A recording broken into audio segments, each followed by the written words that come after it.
When my children's laughter turned into the target of an HOA's prejudice, I discovered that standing up for my family's right to belong might just ignite a community uprising against entitlement. Before we begin today's deranged HOA story, tell me you haven't had your fill of irrational and power-grabbing HOA nonsense. Smash that like button to show you're on my side, and drop a comment if you've ever faced off against an overbearing homeowners association. Be sure to subscribe and ring the notification bell, because this saga's only getting crazier from here. The courtroom hummed with an electrifying energy that felt like a pot of water bubbling just before it boiled over. As I took my place back at the front, I noticed Karen's face morphing into an ever more intricate mask of indignation, the bright red lobster hue deepening, as if she had a full-time job now as a supporter of local seafood cuisine. But the tableau de resistance wasn't just me standing tall, it was the rainbow of our community behind me, faces filled with hope, determination, and an undertone of mischief. A neighbor in the back had draped a rainbow pride flag across his shoulders, and I half expected him to burst into song like a Broadway actor looking for an encore. There it was, that spark again. This wasn't just a legal battle. It felt more like a passionate festival where laughter and justice danced together like a couple at a summer wedding, and I found myself swept up in the rhythm of it all. Your Honor, I started again, rocking slightly on my heels, only to feel the weight of the assembled support behind me. Sometimes it feels like we're staring down the barrel of a very outdated cultural theory, and Karen here is the self-appointed bellower of absurdity. I waved a hand flamboyantly in her direction, invoking the image of an ancient Roman empress who seemed more interested in her pettiness than the welfare of her people. When people say my kids don't belong here, I'm reminded that it's high time someone reminded us of a simple truth. Diversity isn't a headache, it's the very spice of life. The audience erupted in laughter once more, and every chuckle and snicker added to the cacophony that turned the courtroom into a celebration, rather than a grim constitutional exercise. Who knew a simple courtroom dispute could soon resemble a family reunion gone awry, filled with the kind of roguish charm that struck against any perceived authority like dollar store fireworks on the 4th of July. As I let the echoes of laughter roll through the courtroom, I could see Karen's attempts to regain some semblance of control. Her pencil was poised to take notes, yet her hands trembled as though she had just downed one too many cups of coffee. Come on, Karen, I thought. Give it your best shot. The louder my voice grew, the more it felt like I was unleashing not just my voice, but the voice of every parent who had long been muted under a suffocating blanket of drama and enforced yard aesthetics. We were standing up, not just for ourselves, but for every family who had ever felt bullied by an HOA board, comprised of individuals who clearly had too much time and not enough imagination syndrome. Imagine if we all started a project, Operation Radical Happiness, where we plant gnomes with Hawaiian shirts across our gardens, just to see the ludicrousness of it all. I continued, feeling buoyed by every single word emerging faster than I could even think through them. Who are we kidding? Karen will attempt to enact her HOA bylaws, while everyone else pulls out their best flamingo yard ornaments and celebrates their right to sprinkle a little color into our monochrome lives. I enjoyed the vision, imagining Karen choking back a fury of uncooked indignation, while the tender laughter of my community echoed around me. This was more like David and Goliath if you threw in vibrant wigs, gnomes, and of course a taco spread so spicy it could make a grown man weep. Leaning into my narrative, I threw a cultivated eye toward Karen. And here, folks, is the classic portrait of a community held hostage by one's misplaced sense of superiority. What's next? A town hall meeting to discuss how many approved shades of beige are acceptable under her reign of beige madness. The laughter reached a fever pitch, and I caught sight of James exchanging a rib-cracking giggle with our neighbor. I dared to imagine this uproar was enough to turn the tide, to convince the judge that what was unfolding before us was a circus like no other, one where unity, laughter, and an occasional taco were our weapons. But then, into the chuckling fray, Karen finally rose, and I flashed a predatory grin in her direction, like a cat preparing to swat at a libelous knitting enthusiast. "Are we to take our sense of community and toss it to the wind?" she began, her voice a shrill note in the revelry. "What's next? A free-for-all garden art sale? This is unconscionable." I couldn't stifle the snort of disbelief that escaped me. Unconscionable? Honey, the real unconscionable act was even taking the time to spell the word correctly when wearing high-waisted trousers stocked with a pocket full of complaints. But just as I was brewing up some merciless comeback, one that would echo through the hallowed halls of the gavel-toting courtroom, James's calm demeanor broke through like a lighthouse beacon. We exchanged glances, and I couldn't help but wink back at him, knowing that we were far from over. The community behind me had rallied, our brotherhood transcending the absurdities of Karen's oppressive nature. We were committed to standing together, to affirming our right to be seen and heard, making sure our vibrant voices drowned out the mundane.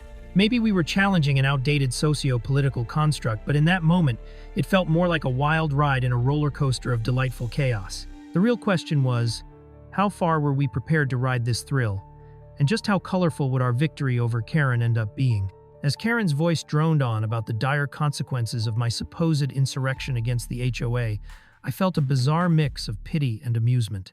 Did she really think tossing around words like unconscionable and community values would instill fear in us?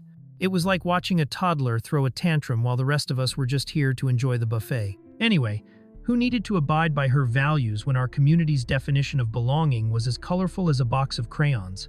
I leaned back, inhaling the moment of absurdity like it was the best popcorn I'd ever tasted, a buttery delight sprinkled with a dash of schadenfreude. This was a show, a performance of the highest caliber, where the lead actress was fumbling her lines and the audience was reveling in every glorious misstep. The courtroom air thickened with laughter, and after realizing my role had shifted from defiant mother to the community's cheerleader, I felt a surge of glee. This wasn't just about me, it was a showcase of our spirit. Our vibrant neighborhood tapestry sparked to life as I spun the yarn of outrageous HOA antics. "Your Honor," I exclaimed, suddenly drawing everyone's attention back to the judge, who had been desperately trying to stifle a smile. Karen's rules are reminiscent of a time long past, like VHS tapes and roll-up windows in cars. Who needs a community plagued by a ghost of conformity when we can embrace the creative chaos of our differences? The laughter erupted again, and I savored the sweet sound, like music from a hot summer block party, where even the neighbors with the stiffest yard signs exchanged friendly jigs. Then, for a moment, the room went hushed, as if an invisible force had doused the party in a heavy fog. I shifted my gaze sharply toward Karen, whose demeanor had shifted from petty tyrant to sulking child. "Honey," I thought, "your attempt at evoking dread is failing miserably. Perhaps Karen wants us all to adhere to her bland lifestyle challenge." I mused aloud, unabashed now, knowing full well I was treading the line of taboo. Next, she'll propose a contest where we can see who can achieve the most beige. We could call it the Vanilla Victory Contest. The gallery erupted in laughter once again. I could see the sparkle of approval in my supporters' eyes, their belief in our cause ignited with every joke I tossed into the fray. Karen's face had transformed into a furious shade of crimson, not unlike the ripe. The irony was not lost on me. "You all think this is a joke," she shrieked, her voice climbing an octave that I only ever heard from my daughter when she wanted ice cream. "The rules are in place for a reason." I couldn't help but stifle a giggle. Rules, yes, but whose rules? Were they crafted in a hallowed chamber of outdated conservatism, or just spitballed at an HOA meeting following a marathon of poorly brewed coffee? I could practically see the hamster wheel in her head spinning faster than a caffeine-fueled sled on an icy track. Then, turning back to my crowd, I raised my hand theatrically. "To my neighbors who dare to let loose on their own lawns with flamingos and gnomes, raise your hands," I called, and a wave of colorful arms shot up, each one a defiant flower blooming in a monochrome field. Then, with the judge trying and failing to restore order, our audience continued to build up. This was morphing into an explosion of hilarity. The dynamic was electric. I felt like a conductor leading a symphony, wielding quirks and charm like they were baton strikes. "If Karen wants to dictate our lives, we might as well have some fun," I added with a wink. "How about we install a giant gnome to keep watch over the HOA meetings, dressed in a Hawaiian shirt no less? Should we create 'Park Your Puns Here' signs for her front yard? Maybe even a mural of her yelling her stern opinions on community culture?" This suggestion incited a cacophony of laughter, and I felt momentum shifting, turning what used to be our community's weakness into our strength. As I wrapped up my impromptu comedy routine, I felt a fire burning bright within me. This was bigger than just my fight. It was all our fight. All of us were gathered here, a whimsical yet fierce community, committed to disrupting the ridiculous notion of belonging as dictated by Karen's narrow views. No longer were we just a neighborhood in an HOA, but rather a gathering of diverse spirits unwilling to bow down to a petty tyrant's archaic ideals. It was liberating, exhilarating, and most importantly, us. Every joke, every quip was rallying us around a cause against the absurd entitlement that had tried to quench our joy. When it was finally time to await the verdict, The tension in the air was palpable, crackling like electricity before a storm. My heart raced, and I couldn't help but steal a glance at James, who was trying to contain his excitement while also keeping a professional demeanor. We were all in uncharted territory, holding our breath in anticipation. This was no mere legal case. It was a defining moment, a representation of our collective stand against outdated ideologies trying to stifle simple human decency. As the judge prepared to render his decision, I reminded myself that regardless of the outcome, we would always be stronger together. After all, never underestimate a community inspired by the dreams and laughter of the kids who played in our streets, and what might that ridiculous journey yield in the end? The sun was shining bright, rays dancing like overly enthusiastic children through the palm trees, creating a perfect backdrop to an otherwise spectacularly unusable Saturday afternoon. My two mixed-race kids, Mia and Jayden, were giggling by the pool, splashing each other like they were the only two people in the world who existed in the moment. I was in full mom mode, applying sunscreen like it was a sacred ritual. Just as I was attempting to capture the magic with my phone, Karen McAllister, the overly antagonistic HOA board member and ruler of the perm, emerged from the shadows, her expression twisted like a pretzel at a carnival. When I say her scowl could curdle milk, I mean it could single-handedly spoil a grocery store's entire dairy section. It was clear her mission was not to join our joyous poolside celebration, but to crush it like a bug under a 6-inch heel. "Excuse me," she announced, with the kind of authority that could only come from years of complaining about grass lengths. "But your children shouldn't be here. They don't belong in this community." My blood was boiling, not just from disbelief, but from the sheer audacity dripping from her lips. Image it. A beautiful day at the pool, laughter in the air, and Karen's sourness just crashing all over the fun like some sort of malevolent rain cloud. My mind raced with thoughts. Should I explode like a volcano or take a more tactical approach? Of course, the volcano was very tempting. However, I took a moment to conjure my inner Gandhi, because that Karen was not just messing with my kids. She was messing with every family that dared to exist outside her narrow-minded world. "Karen, wow. It's amazing how much you can ignore the sunshine while being so full of darkness," I quipped, hoping a little sarcasm would cut through her bitter exterior. But no, she wasn't deterred. It's like she had an infinite supply of self-righteousness stored up in that Karen-tastic personality of hers. She crossed her arms, looking more like a disgruntled overlord than a concerned citizen, as she continued her tirade about how my kids should stick to places that were more suited to their background. I stared at her, wide-eyed, disbelieving that someone could be so ridiculously out of touch with reality. I mean, did she think we all traveled here from different planets? Were Mia and Jayden representatives of the Intergalactic Council for Diversity? The absurdity of it all would have been comical if it didn't make me want to scream. After she strutted off, thinking she had somehow won some morally bankrupt crusade, I turned to my kids, whose faces had fallen, drained of joy. My heart sank alongside theirs. How could someone be so insensitive? This wasn't just some playful spat. This was personal warfare against love, diversity, and family. I realized my job that day was not just to protect my kids, but to fight back against this oppressive idiocy and show them that their mama is not one to back down. Fresh fury surged through my veins and ignited a firestorm of determination. I wouldn't just shake this off. Time to lawyer up, and who better to call than my dear friend James, the local attorney who specialized in civil rights. He'd love a good scrap with the HOA, and boy, were we about to give them a show they wouldn't forget. James arrived with an arsenal of legal knowledge and a grin that assured me we would wage war against entitlement, prejudice, and Karen's tyrannical rule over the HOA's unwritten idiotic bylaw. I ranted and raved, fully channeling my inner gladiator, while James took notes, each word from my mouth a dagger piercing through the absurdity of the situation. "We're going to show them how ridiculous they are," I exclaimed, imagining a world where Karen's scowl was replaced by her face turning red with embarrassment as the community rallied behind us like we were heading into battle. Nothing like a little court drama to spice up dull suburbia, right? "We're taking them down," James assured me as he rattled off statutes and articles faster than I could process. In that moment, it felt like the world was conspiring in my favor. Maybe it was the caffeine kicking in, or the adrenaline from the poolside confrontation that set my heart racing, but the idea of facing off against Karen made all the injustices of the last few moments fade away. As we strategized our legal approach, I could almost hear the faint sound of victory playing like triumphant music in my head.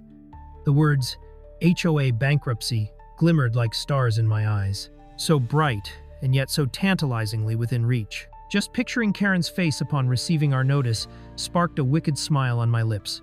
I envisioned it, all that entitlement and self-importance crumbling like the soggy bread at the bottom of a forgotten sandwich. I wasn't just bringing her rule to an end, I was dismantling the very foundations of her self-admiring social superiority and reclaiming our right to be a mixed family in this community. What do you think we should call our case? I mused aloud, stifling a laugh as the absurdity of the situation swelled inside me. How about the tale of HOA tyranny versus family pride, or Karen's last stand? James chuckled, shaking his head, and with that laughter, the tension evaporated. We were ready to take on the absurdity that was the HOA, equipped with legal expertise, a network of supportive neighbors, and neighborly camaraderie that would put King Arthur's Round Table to shame. I wouldn't just sue Karen. I would make sure she had a front row seat to witness empowerment at its finest, with popcorn in hand, and no choice but to watch her pathetic world crumble around her. Was I becoming the heroine of my own suburban drama? Absolutely, and I couldn't wait to dive headfirst into the delicious chaos.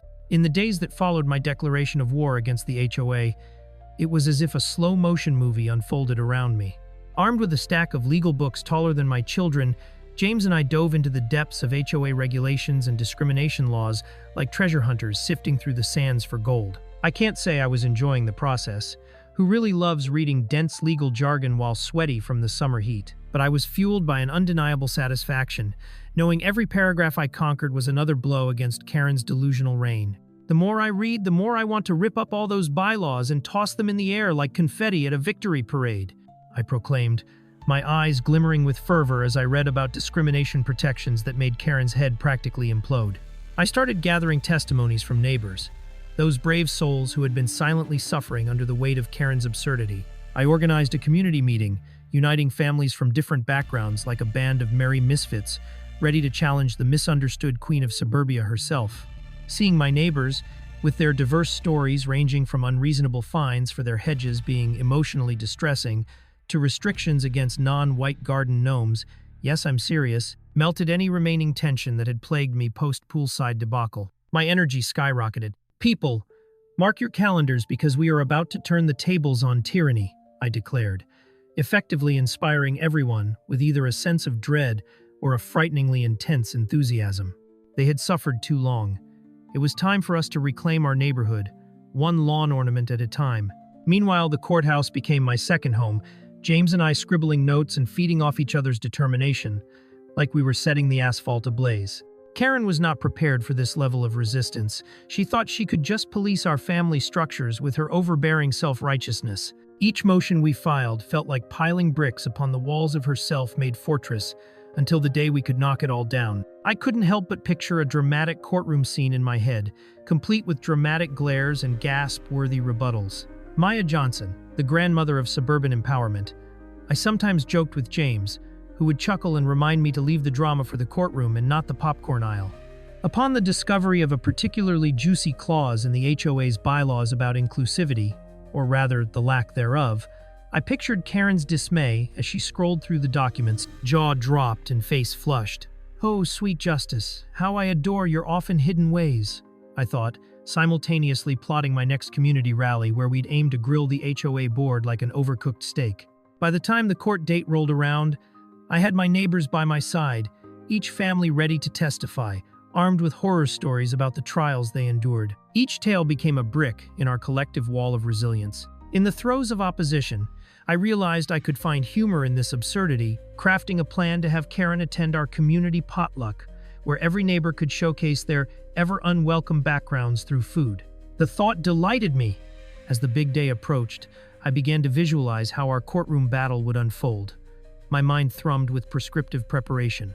My heart raced as we practiced our statements, each punchline sharper than the special knives hidden from Karen's overzealous scrutiny. "Just picture it, James," I grinned. "You standing next to me like my lawyer sidekick, ready to drop some legal knowledge. Watch the judges nearly take off their robes in disbelief." Every mock trial we staged turned the courtroom pressure into a series of comedic sketches. My absurd comedic commentary kept spirits high, allowing us to dance around the looming anxiety like a conga line. Who said activism couldn't have a fun soundtrack? On the eve of our showdown, I tossed and turned in anticipation, excitement mingling seamlessly with nervousness. Images of faces, those hopeful, fierce faces of my neighbors, intermingled with the image of Karen, shaking in her highly pressed trousers. Tomorrow, she meets the intimidating force of our unity. I cheered into the mirror, framing my wild curly hair that Benjamin Franklin would envy. As I drifted off to sleep, adrenaline surged through my veins. This was our moment, and I would not forget the sight of that sour expression as each of my fellow warriors swarmed the courtroom, ready to declare our banner of diversity for all to see. And when I awoke to the sun filtering through the curtains, bathing the room in a soft glow, I felt it, waves of brave anticipation. Today would either be a giant leap into victory or a dramatic fumble in the courtroom. My heart raced as I envisioned the day unfurling with the drama of a soap opera. There was no way I would sit by while Karen's outdated entitlement continued to rule my neighborhood.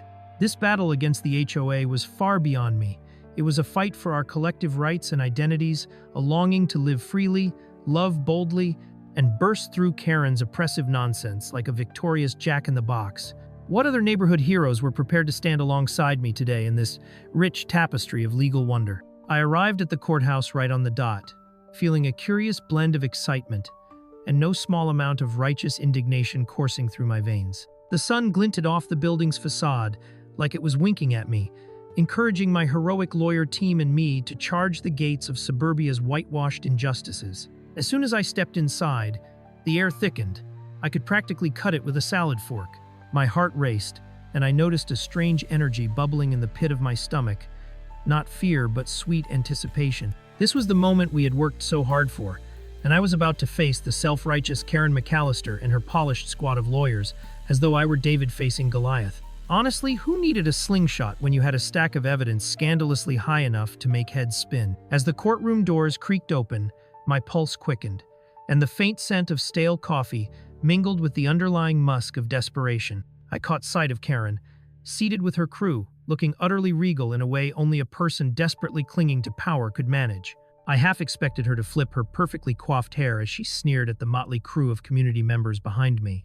They were a colorful patchwork, moms in headscarves, dads with mullets, kids holding homemade justice for mixed family signs. I stood tall, imagining a neon sign lighting up above our heads because nothing said legal battle like a community that thrived on diversity, unity, and a few killer potluck recipes. Actually, I wished for one of those extreme sports announcers to narrate our entry, and here's Maya Johnson taking the biggest stand yet against the delusions of Karen McAllister. Once we settled in and the judge took his seat, I couldn't help but notice the bemused look on his face as he flipped through stacks of our evidence. I shot a covert wink at James, who was trying hard not to stifle a laugh. His pen danced across his legal pad, jotting down notes as if gathering ammunition for the inevitable all-out war. The juxtaposition in that room was staggering. On one side, the smug and unyielding Karen, her gleaming expression saying, "How dare you?" And on the other, a cheerfully resilient force made up of families who simply wanted to thrive. As I flipped through my evidence, glancing up to gauge Karen's several dramatized eye rolls, I couldn't suppress a mischievous grin. The greater the outrage, the greater the smile, I thought, fueled by the absurdity of it all, like watching a cat in a swimming pool, utterly confused and out of place. "Your Honor," I interjected with all the gusto of a Broadway star experiencing their moment in the spotlight, "I present Exhibit A." I unfurled a document that practically reeked of Karen's snobbery, her favorite claimed justification for rejecting families like mine. The courtroom fell into a hush, so intense that I could hear my heart thumping like a bass drum. As I read sections of the bylaws aloud, the sheer ostentatiousness of them loomed larger, absurd statements about home appearances, and even the color of curtains gracing windows floated around the space like ghostly apparitions of Karen's insecurities. If we're going to put limits on how we express our identities, we might as well stop pretending we live in the 21st century, I declared, an audible gasp filling the air as the judge's brow creased. I could almost see the unspoken bond of unity pulse through my neighbors. This was exactly what we needed, an uprising of comedic defiance. With each step of our case, James jumped in with these rapid-fire legal analogies that felt straight out of a legal drama. He made the courtroom hum with every argument, and I felt like we were battling not just for legal rights, but staging an epic performance complete with steamers and sassy repartee. "Karen, your rules are eating dust," I thought, invigorated as we expertly demonstrated how her bylaws amounted to nothing more than glorified playground politics. Even the judge began to lean back, an entertained sparkle in his eyes as he realized, much to our delight, that the tables had eternally turned. Each deeply entrenched belief Karen harbored about her ideal community bled into absurdity under scrutiny. As the session wore on, I conjured thoughts of our upcoming community potluck. The delicious aromas of so many cultural cuisines, representing our neighborhood's diverse stories, seemed to waft into the courtroom like an invisible ally. "Picture this," I whispered to James as we prepped for the next round. "We invite her to the potluck, all her precious rules in attendance. We'll collectively raise our spoons, visible defiance served with a side of homemade tamales." I forced myself to remain serious, but I could already envision Karen's stricken face as people brought dishes more colorful than the decorations at a 5-year-old's birthday party. She wouldn't know how to combat love dished out with a generous helping of home-cooked cuisine from every corner of the world. Would she even dare to admit her outdated views while holding a plate of spicy curry in her hands? And as we called our next witness, a neighbor whose garden gnome was deemed off-theme, I felt the wind shift in our favor. We were frankly unstoppable. Laughter bubbled in odd places, and I allowed myself to chuckle as Karen's incredulous expression morphed into pure, unadulterated confusion. She had hoped for a simple movement to silence my family, to put us in boxes so she could pretend the world defined itself in narrow lines. But now, it was like we'd opened up her own Pandora's box and unleashed an unapologetic burst of laughter and pride instead. If this was the new age of suburban justice, I was wearing every inch of it like the badge of pride it was, and Karen would soon learn that her reign of entitlement had met its match. What kind of chaos would unfurl by the end of today's session? Each deliberate tick of the courtroom clock felt like the drum roll of a malfunctioning circus caravan. I glanced around, soaking in the blooming camaraderie, the kind that can only come from a group of people willing to face down a local tyrant. James was at my side, whispering strategic reminders and nudging me to keep my cool, while I kept stealing glances at Karen. Her sharp features were beginning to resemble something between a boiled lobster and a deflating balloon, and I dared myself to imagine the myriad of comebacks. Should I launch into a dramatic monologue about the virtues of crop tops in a neighborhood supposedly devoid of threat? Wouldn't that be a sensational climax? But of course, I was here for business, not trivial banter, no matter how tempting it might be. We were going to crush her illusion of supremacy with pure tenacity, and I couldn't help but relish in the delightful taste of retribution as it simmered inside me. As our neighbor took the stand, I couldn't help but think he looked like a cartoon version of a garden gnome, complete with a mischievous twinkle in his eye and an exuberant sense of purpose. "Let me tell you something, Your Honor," he began, his words spilling forth like a well-shaken soda. "I just wanted to decorate my garden with a little flair. Who knew that planting a gnome with a Hawaiian shirt and sunglasses would warrant a restraining order? My neighbor's dog has a license to chew on my roses, but those darned decor rules apply to me." The courtroom erupted in muffled chuckles, each whispered giggle punctuating Karen's rising ire like popcorn popping in a microwave. It was clear that the rules she championed were as out of touch as a dad attempting TikTok dances. With the gnome debacle becoming a fresh front in our crusade, I paid careful attention to how the judge's demeanor shifted. Did he just chuckle? Oh yes! It seemed our silly little case was becoming a comedy of errors, transforming from the courtroom equivalent of a solemn dirge into an uproarious rom-com with just enough pathos to keep the heartstrings engaged. I leaned in, intrigued, as the gnome story unspooled its layers.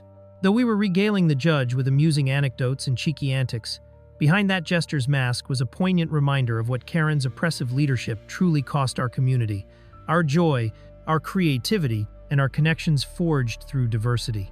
The laughter crescendoed as more witnesses followed, each sharing their tales of ridiculous complaints and absurd inquiries from Karen's judicial chest of horrors. An elderly lady relayed how her pink flamingos, a staple of tacky yard art, had been classified as a visual eyesore, leading to a rousing strike of uprising among her neighbors.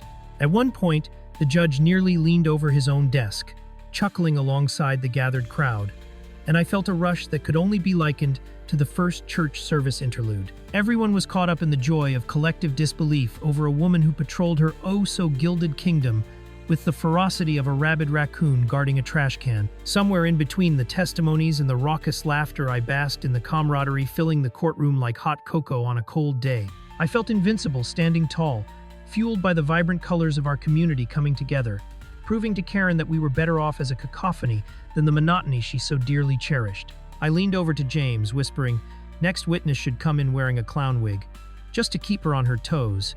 He laughed harder than I intended, unintentionally drawing some eyes, including Karen's piercing glare. I couldn't deny the temptation that sprouted in the back of my head.